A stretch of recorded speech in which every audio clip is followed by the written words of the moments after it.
chair KPMG's Women in Energy Group, and I know you're involved in the first female leader study last year. Do you feel that women bring different and distinctive strengths to leadership?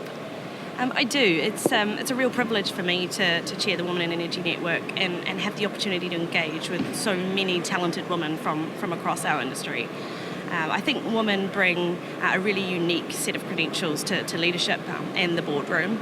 I think empathy in particular is one of the characteristics that so many women display, which I think drives real value into organisations. There was a recent Harvard study done where they surveyed the board composition of the Fortune 500, and of the companies that profiled in the upper quartile, they actually were generating a 40% and greater return on sales than those in the sort of lower sort of three quarters. So I think that's really clear evidence that there is real value to driving equity in the boardroom and equality across that boardroom as we go forward. Absolutely, that's pretty compelling evidence, isn't it? Can you tell me a bit about KPMG's activities in offshore wind and your role within that? Sure. So KPMG is active right across the value chain for offshore wind. So right through from leasing of the seabed through to sort of post-deal integrations, asset management, etc.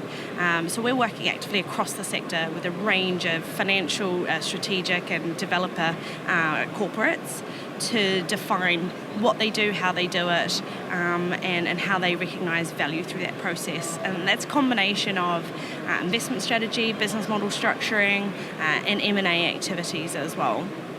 So we think offshore wind has a really critical role to play as the sector decarbonises, not just here in the UK, where we're seeing a market of potentially up to 75 gigawatts by 2050, but also across Europe, Asia and the Americas as well. And we're actively supporting our customers to make that transition into those new markets as well. Thank you.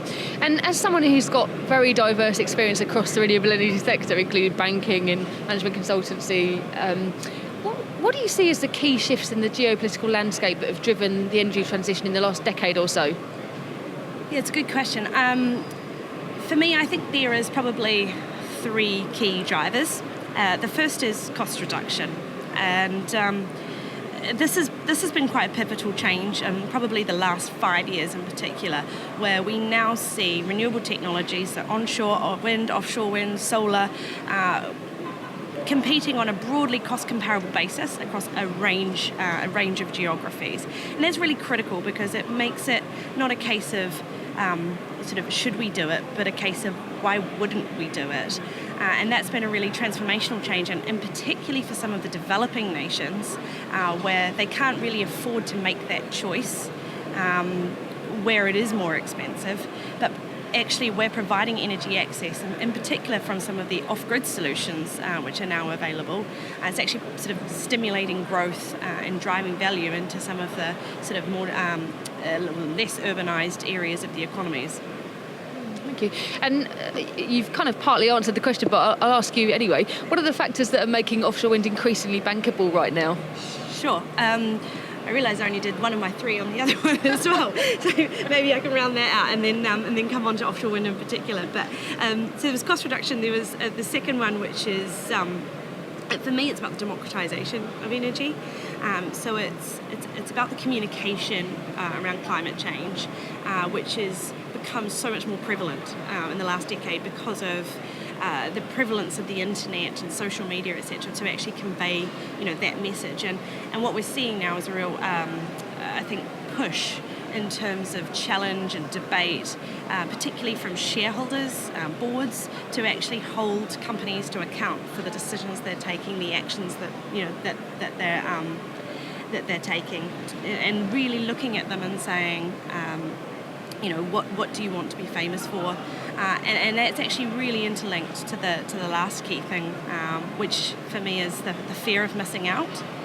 This change is now happening so rapidly that so many of these companies' core business models under threat, maybe not in the short term, but in the medium to long term. There's a real sort of existential threat happening here, and it really becomes a case of, well, if I don't do it, what happens? And I think that fear of missing out combined with that sort of investor and shareholder challenge and societal challenge, is really starting to drive that change. And we see that, across the oil and gas industry, in particular at the moment, where there's a huge amount of rhetoric around what they're going to be doing going forward, how they're going to measure emissions through the supply chain, how they're going to move into new and alternative energies, etc. I think those are really important changes. And on to the sort of final point around the investability of offshore wind. I think offshore wind is possibly one of the most exciting success stories in terms of the rapidity of the technology maturation that we've seen, in particular over the last 5 years, where offshore wind's gone from a very, very nascent, high-risk technology. It's offshore, it's in deep water, it's reasonably unproven, to something where we now see very low risk appetite, pension funds investing, queuing up to invest. And it's really because of that technology maturation, those strong subsidy regimes which give that revenue certainty and enable that yield to be recognised. And there's a lot to be said for the role of some really key offshore wind developers in really proving that technology. And I think it's really exciting to see what can happen in some of these new and emerging technologies to actually follow that same pathway as we move sort of towards a net zero economy in the UK and fingers crossed more broadly. Thank you, that's really interesting. Thank you very much.